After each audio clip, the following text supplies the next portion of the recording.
지금부터 2019 데이터 그랜드 컨퍼런스의 본행사를 시작하겠습니다. 첫 번째 순서로 서울대학교 산업공학과 조성준 교수님께서 빅데이터를 통한 가치 창출을 주제로 기조 연설을 해 주실 텐데요. 여러분이 박수를 얼마나 보내주시느냐에 따라서 아마 기조 연설의 깊이가 조금 달라지지 않을까 싶습니다.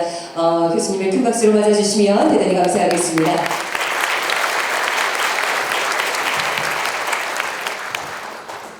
안녕하세요. 반갑습니다. 저는 오늘 빅데이터를 가지고 어떤 비즈니스 가치를 창출할 수 있는가에 대한 말씀을 드릴게요. 아마 여기 오신 분들이 데이터 자체를 사랑해서 오신 분들은 한 분도 안 계시죠? 데이터 관심 없어요. 여러분들이 관심 있는 건 데이터 가지고 내가 뭘 할 수 있는가. 그게 제일 관심이실 거라고 생각이 듭니다. 그래서 저도 거기에 맞춰서 빅데이터를 가지고 도대체 뭘 할 수 있는가. 가치에 대해서 말씀을 드리겠습니다. 그렇게 하기 위해서는 우리가 빅데이터를 어떤 관점에서 볼 거냐를 결정을 해야 되는데요. 보통 빅데이터 얘기하면 이제 이런 얘기를 많이 합니다. 데이터가 많다, 생성 속도가 빠르다, 데이터가 다양하다, 다 맞는 얘기예요. 이거는 데이터의 특성인 거고요. 근데 우리가 이 특성은 여러분들이 IT를 하시는 분이라면 이 특성이 챌린지가 되고 이 특성을 어떻게 내가 극복할 거냐 이런 쪽에 여러분들이 노력을 하셔야 되겠죠. 근데 만약에 여러분들이 난 IT가 아니다 그러면 이거는 잊어버리세요. 크면 어떻고 빨리 생성되면 어떻고 다양하면 어떻습니까? 이거는 아무 상관이 없어요. 중요한 건 이겁니다. 제가 오늘 준비한 장표 중에 제일 중요한 장표가 바로 이 페이지인데요. 데이터는 맨 왼쪽에서부터 오른쪽으로 이렇게 데이터가 밸류로 가는데 그 중간에 여러분 인사이트라는 중간 단계를 거치게 됩니다. 근데 인사이트는 뭐냐면 그냥 영어 자체를 보시면 안을 본다 이런 뜻이에요. 인사이트.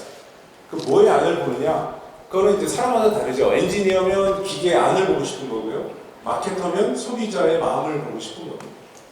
그래서 내가 소비자의 마음이 보이고 기계 안에서 무슨 일이 벌어지는지를 내가 볼 수 있다면, 안을 볼 수 있다면, 그러면 그걸 가지고 할 수 있는 일은 상당히 많겠죠. 바로 이 두 번째 디시전 메이커 어떤 비즈니스 액션을 취할 수 있어요. 자, 내가 고객이 1000만 명인데 그 중에 내가 이번에 새로 출시하는 이 제품에 관심을 가질 만한 사람 10,000명을 딱 내가 추려낼 수 있다면 그 사람들의 마음속을 보고 누가 관심이 있는지 10,000명을 내가 딱 추려낼 수 있다면 그 10,000명을 상대로 집중적인 마케팅을 하든 영업을 하겠죠. 나머지 999만 명은 신경 쓸 필요가 없다는 거죠. 어차피 관심 없으니까. 이제 그런 것들이 바로 디시전 메이커의 비즈니스 액션이 되는 거고, 그 디시전 메이커라는 사람은 누구냐면 제품 개발, 엔지니어, 마케터, 투자자, 인사관리, 거의 무수히 많은 사람들이 다 디시전 메이커가 됩니다. 그러니까 여러분이 속한 어떤 조직에서 데이터 사이언티스트, 왼쪽에 있는 데이터 사이언티스트를 제외한 나머지 모든 사람, 그건 다 디시전 메이커가 되는 거고, 저 디시전 메이커가 바로 그 인사이트를 가지고 밸류를 만들어냅니다. 밸류는 여기 그림처럼 저런 금전적인 밸류도 있을 수 있고요. 그 다음에 공공기관이라면 비금전적인 밸류도 만들 수가 있죠. 국민들의 안전 수준이 올라간다. 국민들이 안심을 한다. 국민들이 우리나라에 대해서 자부심을 느낀다. 이런 것들은 다 밸류가 될 수가 있어요. 민간 기업의 경우에는 매출, 비용 감소, 이런 것들이 수익 증대, 이런 것들이 밸류가 될 수가 있겠죠. 그래서 밸류는 이제 사람에 따라서, 디시전 메이커에 따라서 다르고 기관에 따라서 다릅니다. 중요한 거는 그 디시전 메이커들이 의사결정을 하는 데 있어서 저 인사이트를 가지고 할 수 있다는 거죠. 그 인사이트가 어디서 오느냐면 바로 왼쪽에 있는 데이터에서 오는 거고, 그 데이터를 인사이트로 바꿔주는 사람이 바로 데이터 사이언티스트입니다. 그 데이터 사이언티스트들이 사용하는 도구가 그 밑에 있는 인공지능, 데이터 마이닝, 애널리틱스 등등의 통계도 있을 수 있고요. 시각화도 있을 수 있고, 그런 여러 가지 기법들을 가지고 데이터 사이언티스트가 데이터를 저런 인사이트로 바꿔주는 게 1단계고, 그 다음에 2단계로서 인사이트를 가지고 밸류를 만들어냅니다.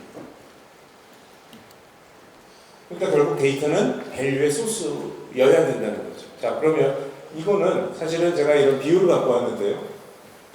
식재료를 가지고 국수를 가지고 파스타를 만들고 하는 과정, 결국 뭐죠? 조리죠. 저 누가 합니까? 요리사가 하고 요리사가 재료를 가지고 파스타를 만드는 거고요. 그 다음 단계가 저 파스타를 누군가가 먹는다는 행동이 들어가고 행동을 통해서 그 파스타를 먹는 사람이 행복해지는 거죠.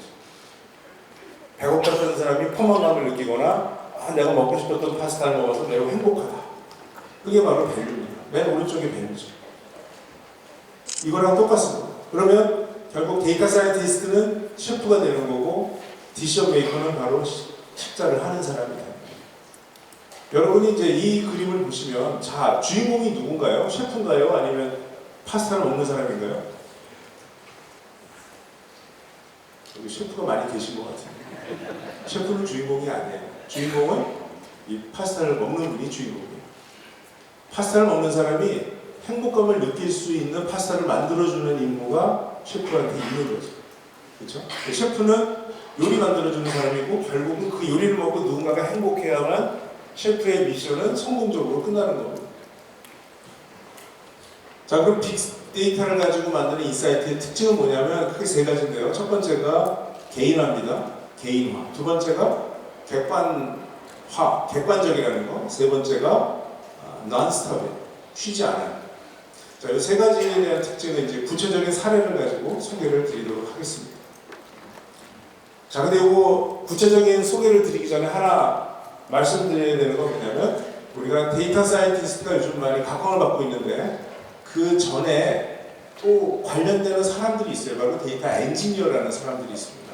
자, 이 사람들이 뭘 하는 사람들이냐면 저 빅데이터를 준비해주고 저장하고 가공하고 준비해주는 사람들이에요. 자, 요리에서 보면 여러분들 요리 프로그램 보시면 요리사가 짠 나타나기 전에 이미 그 앞에 요리 재료가 식재료가 다 준비되어 있죠. 요리사가 밭에 가는 거 보셨어요? 감자를 캐러? 본 적이 없어요. 우리는 이미 누군가가 다 감자를 가져다가 여기다가 씻고 껍질 벗기고 다 준비해놨습니다. 자, 그게 바로 분석용 데이터입니다. 분석용 데이터는 이렇게 생겼어요. 감자는 이렇게 돼 있고요. 그 다음에 소고기는 이렇게 돼 있어요. 요리사는 여기서 시작합니다. 그렇죠? 근데 여러분들이 집에서 뭘 하려면 어떻게 돼요? 이렇게 안 돼 있어요. 집에서 내가 다 요리사지만 준비를 해야 돼요.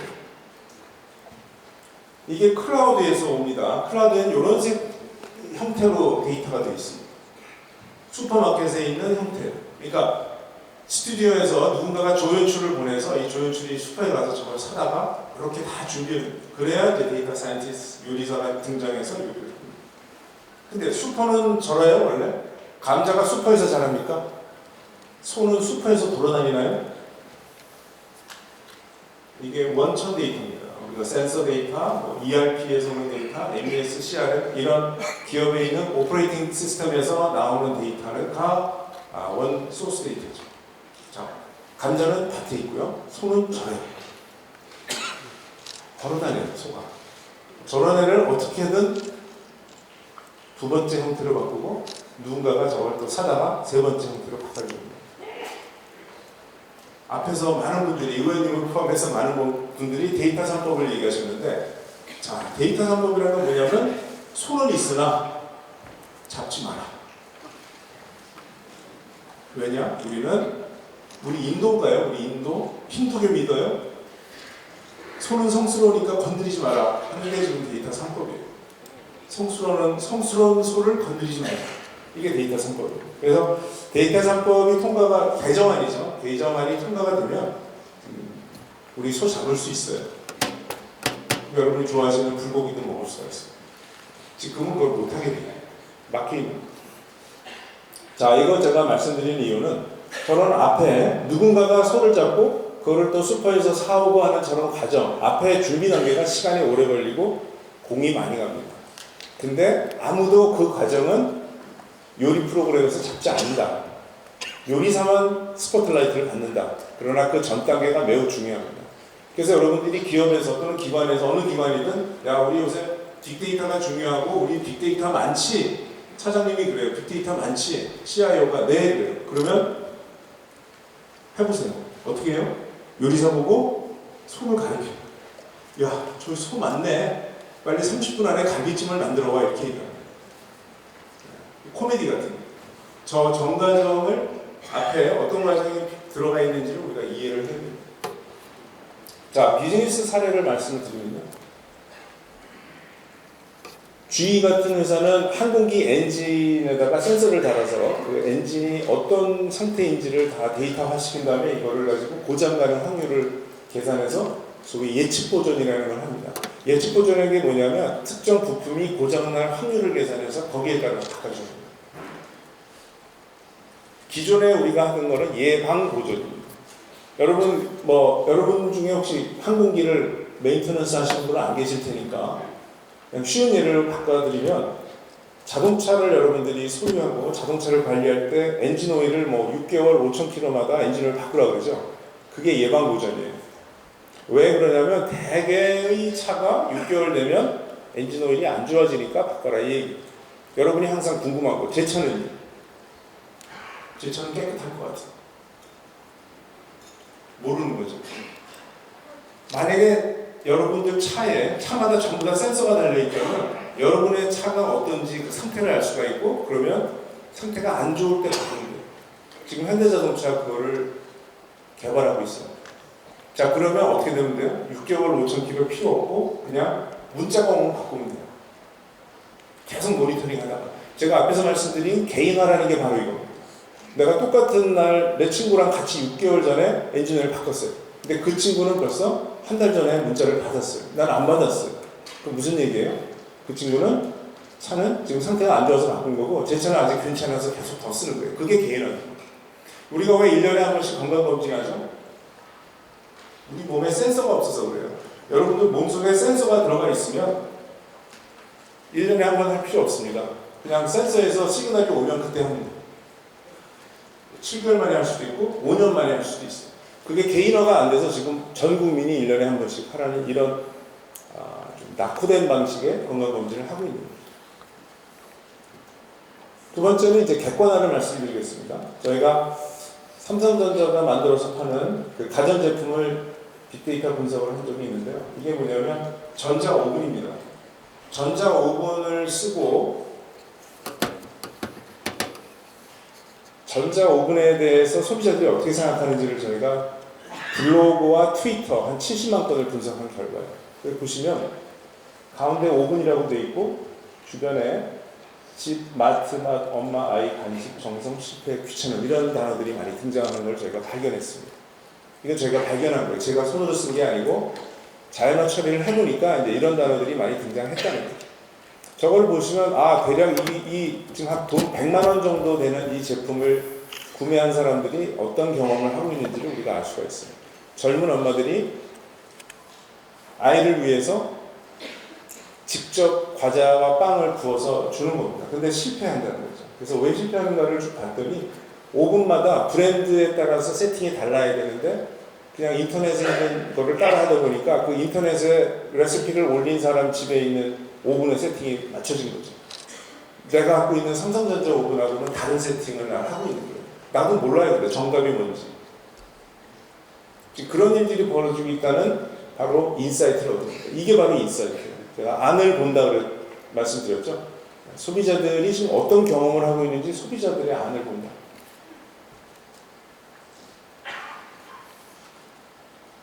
그럼 어떻게 하면 될까요? 이런 인사이트가 생기면 어떻게 하면 되죠? 삼성전자 오븐에 맞는 치즈케이크, 삼성전자 오븐에 맞는 초콜릿 쿠키 그런 레시피를 누가 만들어요? 삼성전자가 만들어서 인터넷에 올리면 이 문제가 해결될 수가 있어요. 그런 것들이 아까 말씀드린 디시전 메이킹에 들어갑니다. 그래서 기계 맞춤형 레시피를 줍니다. 지금 말씀드린 이 인사이트가 바로 객관화된 인사이트입니다. 여러분 중에 누군가 이 삼성전자의 어떤 제품 개발 팀의 팀 멤버가 주말 내내 고민해서 똑같은 얘기를 할 수 있어요. 똑같은 이야기. 다만 그분은 70만 명의 텍스트를 본 게 아니고 자신이 깊은 사육을 통해서 주말 내내 고민하다가 똑같은 얘기를 할 수 있습니다. 그러면 팀장이 뭐라 그러죠? 팀장님이 이렇게 합시다. 팀장이 뭐라 그럴까요? 너 천재구나 할 수도 있지만 어떤 반응이 올 수 있어요? 회사 안 다니세요? 여러분이 제안하면 팀장님이 보통 뭐라 그러세요? 그건 네 생각이고. 그거는 팀장하고 어떻게 마음이 잘 맞아서 올라가면 상무님이 그러잖아요. 그건 니네들 생각이고 사장님이 그건 니네들 생각이고. 그거 뭐예요? 그게 바로 이게 중요한 건데 그거는 오피니언이에요. 제가 아무리 곰곰이 생각하든 얇게 생각하든 제가 하는 말은 다 오피니언이에요. 저의 의견인 거죠. 주관적인 의견입니다. 그 너네 집에 네가 그 요리 못해서 그런 거지. 우리 딸은 잘하던데 사장님이 한마디 하면 그냥 날아갑니다. 근데 이건 어떻게 돼요? 사장님 딸이 아무리 이거를 잘 만들어도 사장님이 무시할 수가 없어요. 왜? 70만 명의 의견을 나는 모아가지고 전달하는 거죠. 나 메신저인 거예요. 사장님 제 의견이 아니에요. 제 의견이 아니에요. 개인의 의견이 아니고 70만 명의 의견이에요. 70만 명의 의견이 모이면 그걸 객관화가 돼요. 한 사람 한 사람의 의견은 주관이지만 70만 명의 똑같은 생각을 하고 있다면 그건 객관입니다. 팩트입니다.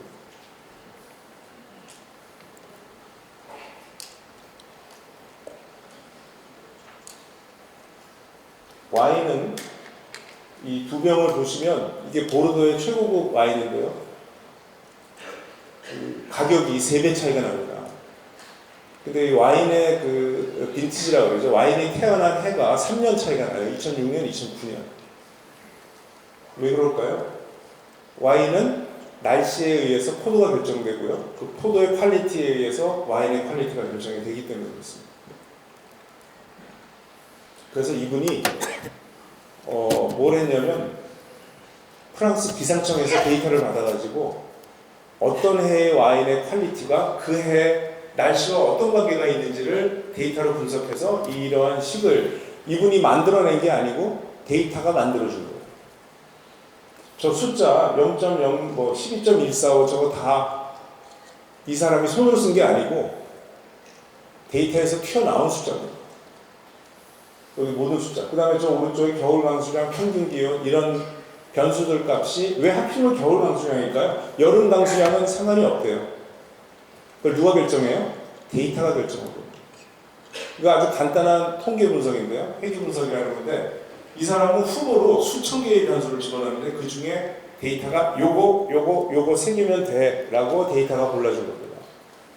2000년에 나온 거고요. 이게 와인 시장을 완전히 흔들어 놨어요.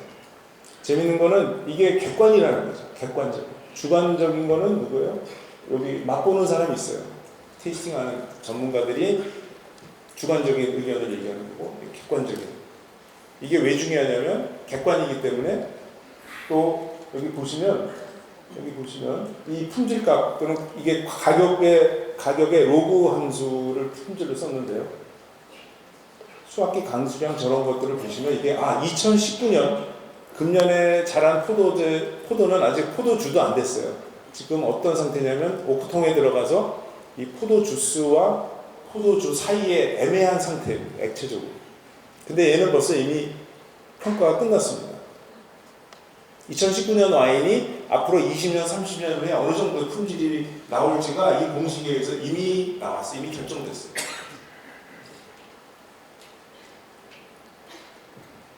좀 무섭죠? 그 통계 데이터를 가지고 과거에 일어났던 패턴을 가지고 이런 객관적인 것들을 우리가 찾은 거죠. 그럼 이제 사람의 맛을 보고 이거 좋다 나쁘다 하는 것보다 이게 훨씬 더 공신력이 있는 거죠. 그 다음에 뭐 극장에서는 영화 관객 수를 예측할 수 있습니다.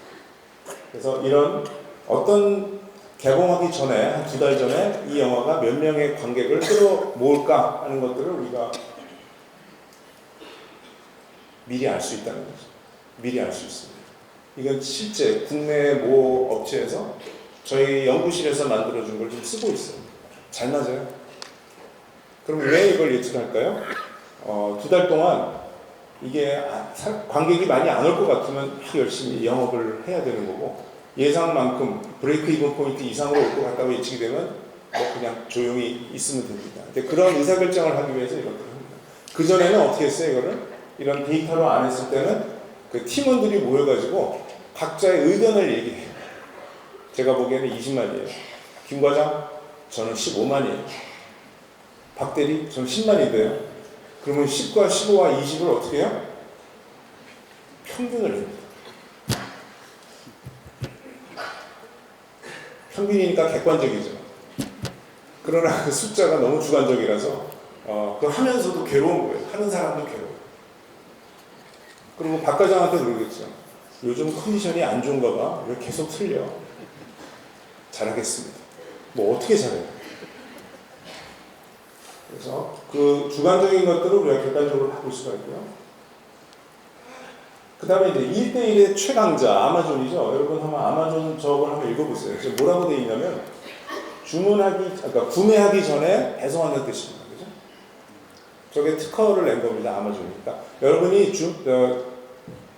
결제하지 않았는데 미리 보내는 겁니다. 그래서 이게 무슨 상황이냐면, 제가 밤에 아마존에 들어가서 저 시계를 봅니다. 두 번째 시계. 너무 멋있어요. 제가 차면 잘 어울릴 것 같아요. 근데 저는 이미 시계가 있잖아요. 게다가 $5,700예요. 부담되죠. 그래서 막 매일 밤 들어가서 한 두세 번을 봐요. 근데 가정의 평화를 위해서 사질 않아요. 자, 그러면 아마존은 뭘 알아요? 이 사람에게 꽂혀있다. 압니다. 그래가지고 어떻게 해요? 드론에다 실어서 저한테 그냥 보내요. 저는 이렇게 하늘에서 내려오는 드론을 보고 뚜껑을 열어보니까 그 시계가 있는 거예요. 이 시계가 있는 거예요. 그럼 뭐라고 돼 있어요? 원치 않으시면 반송하세요. 제가 왜 원치 않나요? 지금 3일째 원하고 있잖아요. 이거 뭐지? 게다가 하늘에서 내려오잖아요. 하늘의 뜻이에요. 감히 제가 인간 주제에 어떻게 하늘의 뜻을 어기겠습니까? 그냥 차고 있으면 자동 결제됩니다. 자, 이거를 한다는 얘기는 제가 밤마다 들어서 그걸 본다는 것도 알고 있고, 이 사람이 과거에 구매한 금액을 보니까 이 사람이 $5,700 조금 무리긴 하지만 내가 좀 푸시하면 살 수도 있어. 뭐 이런 것들을 계산합니다. 저는. 그래서 앞에서 구매 가능성을 계산해서 아까 뭐였죠? 고장 가능성 계산하듯이 구매 가능성을 계산합니다. 그래서 90점 이상의 사람에게 보내라. 무조건 보내라.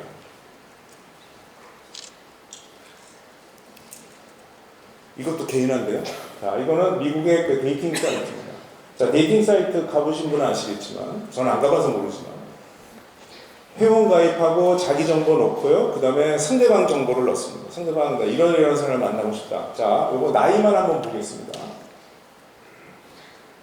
여성의 경우, 이게 여성이에요. 이쪽 가로축이 여성의 나이예요. 왼쪽이 20대 초반, 오른쪽은 40대 후반이에요. 여성들이 만나보자 하는 남성의 나이가 몇 살이냐 하는 거를 평균적으로 쓴 거예요. 보통 몇 살부터 몇 살을 만나시겠습니까? 물어봅니다. 여기 보시면 중간에 이렇게 점선이 보이는데 그게 바로 동갑이에요. 시사하는 바가 커요. 이걸 보시면 20대 초반의 여성은 주로 그 점선의 위쪽을 만나겠다고 해요. 즉 오빠들을 만나겠다고 해요. 이해되세요? 그러다가 여성이 나이가 들면 40대로 넘어가면 어떻게 돼요? 처음으로 여성들이 드디어 동생들한테 관심을 가져요. 그래서 40대 후반이 되면 야, 오빠만 만날 이유가 있냐? 동생도 만나겠다 해서 위아래가 그 면적이 같습니다. 보이시죠? 네, 저거는 자기가 입력하는 겁니다. 남성은 어떨까요?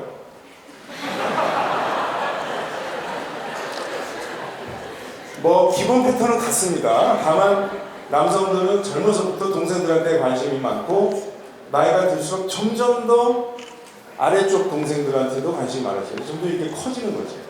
근데 놀라운 거는 남성도 누님한테도 관심이 계속 있어요.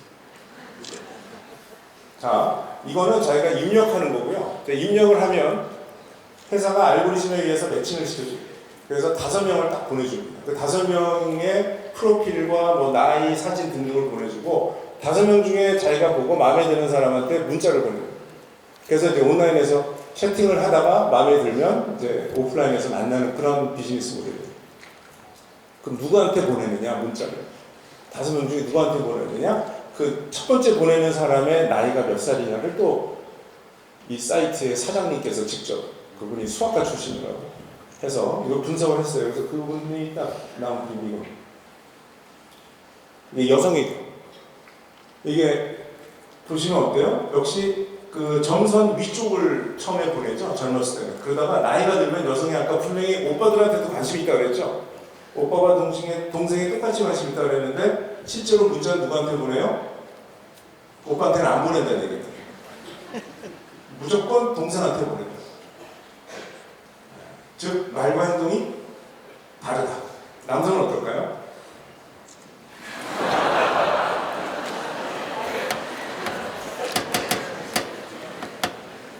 참고로 이거 48세입니다, 남성.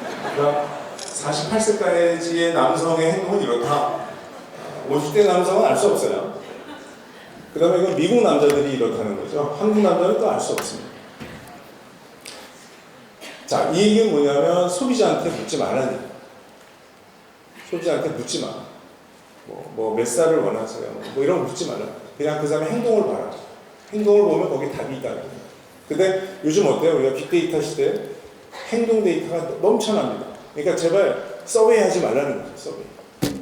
나도 모르고, 그러니까 이게 왜 이러냐면 자기도 몰라. 자기도 모를 수도 있고 뭐 말하고 싶은데 솔직하게 얘기하면 비난을 받으니까 얘기를 못할 수도 있는 거고 이유는 뭐든 간에 아무튼 행동을 보자는 거고요. 참고로 이거는 성사된 건 아니에요, 여러분.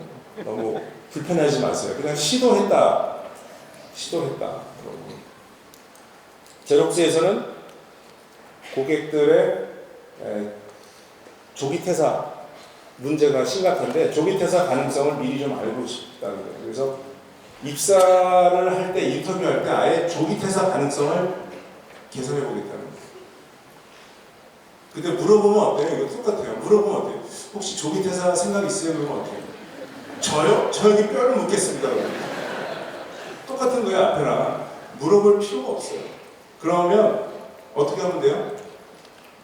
조기 퇴사한 사람들의 특징을 내가 추출합니다. 데이터로. 어떤 사람이 조기 퇴사했는가. 그리고 그런 비슷한 특징을 가진 사람은 뼈를 묻겠다고 얘기를 해도 그럼 뭐 사정이 생기면 뼈를 못 묻을 수도 있는 거죠. 자, 그럼 어떤 사람이 조기 퇴사하는지를 데이터로, 행동으로 우리가 인사이트를 얻어냅니다. 실제 했습니다. 그래서 이력서와 성격 검사 가지고 했어요. 그랬더니 이런 특징이 딱 6개가 나옵니다. 집이 멀거나 교통수단이 없거나 외톨이거나 친구가 너무 많거나 극단적인 사람. 그 다음에 성격적으로 궁금한 게 너무 많은 사람이에요. 저희 심리학에서 인퀴지티브 타입이라고 정의됩니다. 여러분들 주변에도 있어요. 상담을 하지 말라고 하세요. 콜센터 상담을 못하고. 아마 뭐 밤에 잠 안 자고 그러겠죠. 아까 왜 3시에 전화한 사람이 나한테 욕을 했을까? 이거를 계속 궁금해 하시죠. 공감을 너무 잘하는 사람도 공감을 잘해야지요, 상담을. 근데 너무 잘하면 안 돼요. 힘든가 봐요. 그다음에 끝으로 창의력이 부족한 사람들이 그래서 이 회사는 어떻게 했어요? 이 인사이트를 가지고 이게 바로 객관적인 인사이트, 객관적. 데이터에서 나오는 겁니다. HR 임직원도 잘 몰라요. 다 다른 소리예요. 여러분들 전문가의 제일 문제가 뭔지 아세요? 전문가들은 다 다른 소리 한다. 그 전문가의 매력입니다. 여러분 병원 가서 의사가 이거 암인 것 같은데 수술하셔야 되겠는데요. 그럼 어떻게 하라고요? 곧바로 수술한다. 2번 뭐예요? 네, 다른 의사의 의견을 들어본다. 그때 세컨드 오피니언이라고 해요. 오피니언. 어떻게 의사가 오피니언을 줄 수 있어요? 팩트를 줘야지. 다 오피니언이에요. 그러니까 다른 병원 가면 뭐 약으로 됩니다. 어떤 세 번째 의사에 갔더니 심지어 이건 암이 아니에요. 뭐 이런 사람도 있고. 이거는 팩트입니다. 그래서 이렇게 했더니 20%가 줄었답니다. 이 의사. 이런 사람은 안 뽑은 거예요. 용감하게. 그랬더니 조기 퇴사자가 20% 줄었는데 이게 왜 중요하냐면 한 달 교육하는데 $5,000가 들어간다고 해요. 이 회사가. 근데 조기 퇴사해버리면 그냥 $5,000가 날아가는 거죠. 그러니까 그거를 막아주는 거예요.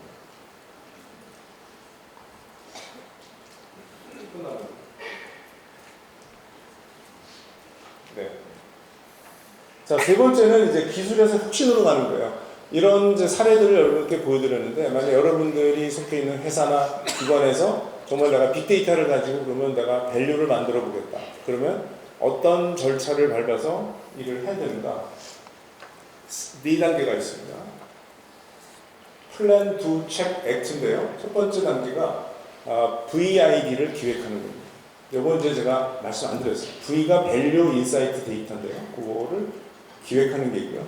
두 번째 단계가 데이터를 인사이트로 바꾸는 거고, 세 번째는 인사이트를 체크하는 거고, 네 번째가 액션을 통해서 인사이트를 밸류로 바꿔주는 겁니다. 제가 검정색은 이미 앞에서 말씀드렸고, 붉은색은 말씀을 드릴게요. 첫 번째 VND 기획인데, 이게 뭐냐면 이렇게 오른쪽에서 왼쪽으로 보는 겁니다. 제가 아까 왼쪽에서 오른쪽으로 간다고 말씀드렸는데, 그건 실행 쪽이고 오른쪽에서 왼쪽으로 가야 됩니다. 이게 뭐냐면 어떤 밸류를 만들까를 먼저 생각하고, 그 다음에 인사이트는 뭐가 되어야 되느냐, 그 다음에 데이터가 뭐가 필요하냐, 이런 단계로 생각하셔야 돼요. 이게 뭐랑 똑같으냐면요, 여러분들이 오늘 점심 뭐 먹을까요? 우리 맨날 그러죠. 그걸 하시라는 거죠. 오늘 점심 뭐 먹을까? 아까 제가 데이터 사이언티스트는 셰프라고 말씀드렸고, 식사하는 단계가 디시전 메이킹에 의해서 밸류 창출이라고 말씀드렸는데, 그 전에 우리는 뭐예요? 뭐 먹을까? 누가 결정해요? 셰프가 해요? 오마카세는 셰프가 합시다. 그렇지만 대부분의 식당은 여러분이 결정해요. 오늘 추워. 그럼 뭐 따뜻한 음식 먹고 싶다. 오늘 덥다. 얼음이 있는 냉면을 먹고 싶다. 여러분들이 결정해요. 그래서 여러분들이 메뉴 보고 결정하셔야 돼요. 그러니까 누가 해요? 디시전 메이커. 밸류는 누가 만들어요? 디시전 메이커. 그러니까 내 밸류예요, 내 밸류.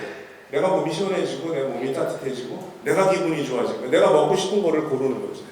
메뉴판을 읽고 고릅니다. 이게 바로 VID 기획입니다. 여러분이 주말에 아침에 늦잠 자고 일어나서 뭐 먹을까 하다가 칼국수 먹을까 이렇게 혼자 생각하시잖아요. 그게 바로 오른쪽이에요. 오른쪽에서 두 개를 생각한 거죠. 칼칼한 칼국수를 먹어보자. 칼국수가 있어요. 그 다음에 뭘 해요? 그 다음 단계가 칼국수 재료가 있나를 보는 거죠. 확인해보고 재료가 있으면 어떻게 해요? 그러면 조리를 시작하는 거예요. 아까 말씀드린 재료를 가지고 요리만. 근데 만약에 칼국수가 없으면 어떻게 돼요? 어떻게 됩니까? 두 가지 옵션이 있어요. 칼국수 재료를 사러 나가거나, 귀찮으면 어떻게 해요? 스스로를 설득해요. 꼭 칼국수를 먹어야 될까 내가? 갑자기 막 라면이라는 대안이 막 매력적으로 느껴져요.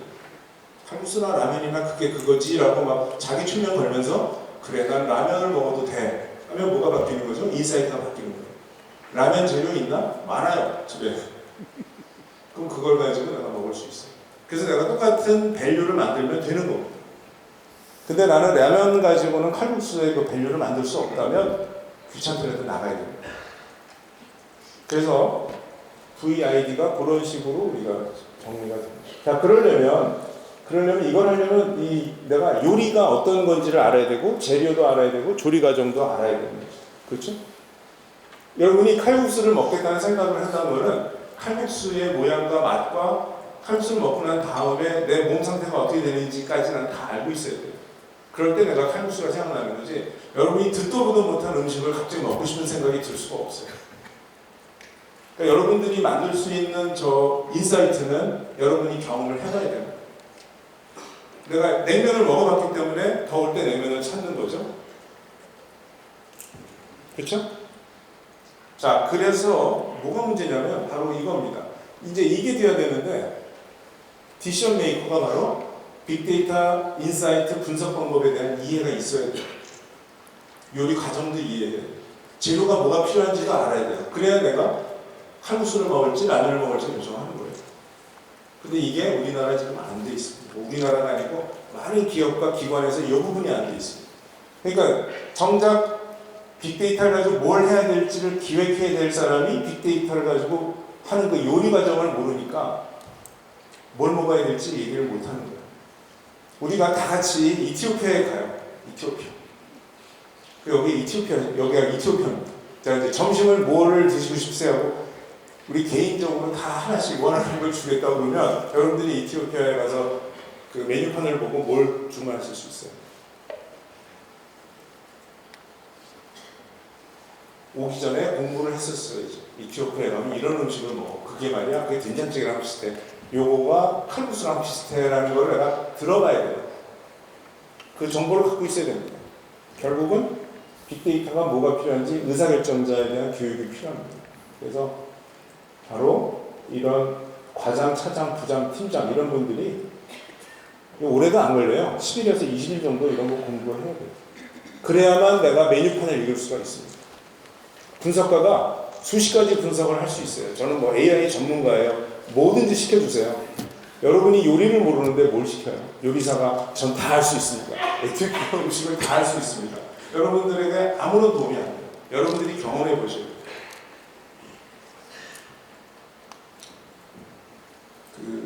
혼동하시면 안 되는 게요. 왼쪽은 전문 요리사가 되는 거예요. 여러분 전문 요리사가 되려면 회사에 사표를 내고 이탈리아에 가서 이탈리아 요리를 배우셔야 돼요. 2년간 배워요. 그러면 어떻게 돼요? 셰프가 돼서 호텔로 취직하는 그 길로 가는 거예요. 전문가의 길로 가는 거고. 요새 서울대학교에 데이터 사이언스 대학원이 생겼어요. 석박사 과정을 모집합니다. 거기 들어가서 이쪽으로 가겠다. 좋습니다. 또 한 가지 방법이 오른쪽이에요. 아, 내가 뭐 요리사 될 건 아니고 내가 이탈리아 식당 가서 이제 더 이상 그 코스 ABC에서 난 탈출하고 싶어요. 그런 분들은 어떻게 하면 되냐면 저 백화점 문화센터에 가시면 이탈리안 쿠킹이라고 해서 6주 뭐 한 20만 원 내면 저거를 6주간 토요일마다 가서 2시간씩 셰프랑 같이 요리를 보고 배우는 거예요. 그렇다고 여러분들을 셰프라고 안 그래야 하는데 나 셰프 될 생각도 없어요. 난 그저 이탈리안 요리들이 뭐가 있고 어떻게 만들어지고 내 입맛에 맞는 치즈는 뭐고 이런 것들을 내가 알고 싶은 거예요. 그러면 어떻게 돼요? 나중에 이탈리안 식당 가서 코스 A, B가 아닌 그 뒤에 있는 설명도 좀 부실한 수많은 파스타와 요리 중에 내가 요거를 주세요. 그리고 요거는 요렇게 해주세요. 저건 요걸 빼주세요. 막 이렇게 셰프가 상당히 난처할 정도로 내가 구체적인 주문을 할 수 있고 그 이유는 뭐죠? 내가 최대한의 밸류를 만드는 거죠. 나의 만족. 여러분 코스 요리 먹으면 어떠세요? 반은 맛있고 반은 맛없잖아요. 그게 아니고 내가 모든 거를 주문하고 모든 거를 다 내가 원하는 거를 얻어낼 수가 있는 거죠. 그러려면 이탈리안 요리를 알아야 되고 에티오피아 요리를 알아야 됩니다. 그러려면 이제 이런 거를 하시면 돼요. 오른쪽. 그래서 왼쪽을 데이터 사이언티스트라고 보고요. 오른쪽을 시티즌 데이터 사이언티스트라고 이미 그런 용어들을 쓰고 있습니다. 뭐 데이터를 인사이트로 만드는 건 누가 하죠? 요리사, 그죠? 요리사 누구예요? 데이터 사이언티스트. 그 다음에 이제 인사이트가 나왔을 때 요리 맛을 이렇게 이게 시키신 겁니다 하면 우리가 눈으로 보잖아요. 눈으로 확인하죠. 이게 왜 비빔밥이에요? 비빔밥 아닌데? 나 돌솥을 시켰는데 하면서 여러분들이 체크하죠. 요리 체크하는 게 바로 인사이트 체크예요. 데이터 사이언티스트가 만들어 온 거를 디시전 메이커가 보고 아 이걸 가지고 내가 영업을 할 수 있을까? 뭐 이런 것들을 체크하는 거예요. 과거에는요 전문가들이 뭐라 그랬냐면 야 이거 이해가 안 돼. 나 이거 이해가 안 되니까 버려. 막 이렇게 했거든요. 요즘은 전문가들이 되게 겸손해졌어요. 알파고 덕분에. 이세돌 구단이 알파고가 두는 걸 보고 아니 얘가 뭘 하는 거지? 막 이러잖아요. 그런 생각을 했을 거예요. 얘가 이게 족보도 모르는군. 이건 정석이 아니고 이런 순간 처음 보는데 이래가지고 내가 이기겠네 막 하다가 어떻게 돼요? 하다가 진 거 아니야. 그러니까 이세돌 구단도 보지 못했던 새로운 이기는 수가 있는 겁니다. 그래서 진 거죠. 그래서 우리나라의 전문가들, 특히 우리나라의 전문가들이 어떤 생각을 하게 되냐면 아, 이 세상에는 내가 모르는 인사이트도 있겠다. 내가 아무리 전문가지만 내가 다 아는 건 아니다라고 정말 많이 겸손해졌어요. 그리고 그거는 AI나 데이터를 가지고 우리가 만들어내는 새로운 인사이트들에 대한 그 어떤 받아들이는 마음이 좀 더 열리게 됩니다. 그게 저는 알파고 효과라고 생각합니다. 자, 마지막 단계가 이제 바로 적용하는 거죠. 적용. 이 적용이 제일 중요하겠죠. 근데 적용을 하자 그러면 겁이 날 수가 있어. 아까 우리 저 제록스 케이스에 보시면 이런 사람 뽑지 마세요. 그러면 HR에서 뭐라 그럴까요? 저는 HR이 더 대단해요. 저는 분석하는 사람 입장에서 아까 그런 인사이트가 어떻게 나오는지 저는 딱 보여요. 아, 어떤 데이터를 가지고 분석하면 이렇게 나오겠구나. 딱 저는 그게 보이지만 제가 놀라운 거는 HR의 담당 임원이 어떻게 그렇게 용감하게 그렇게 데이터가 시키는 대로 그런 사람을 안 뽑았을까? 그건 용기가 필요하고요. 회사의 분위기가 매우 중요합니다. 그런 객관적인 의사결정을 할 수 있게 CEO가 밀어줘야 돼요. CEO가 예를 들어서 CHO한테 그래요? 이런 게 나왔으면 한번 해보세요. 그런데요, 잘못되면 책임지셔야 돼요. 이런 얘기를 하는 CEO들이 있어요. 그러면 CHO가 책임질까요? 절대로 안 져요. 우리나라에 수많은 제조 제품의 검사 과정이 있어요. 뭐 갤럭시 같은 경우는요, 수십만 개의 검사 항목이 있습니다. 근데 그 검사 항목이 재밌는 게 줄어들지는 않아요. 늘어만 만들어요. 왜 그러냐면 내가 그 중에 하나 필요 없을 것 같아 얘는. 근데 빼잖아요. 뺐다가 잘못되면 내가 다 책임을 져요. 그러니까 아무도 안 빼고 계속 필요 없는 검사를 계속 하는 거죠. 삼성전자가 그렇다는 것은 절대 아닙니다. 그러니까 그렇다는 거예요. 자, 그래서 이게 단계적 적용을 하면 그런 리스크가 많이 줄어듭니다.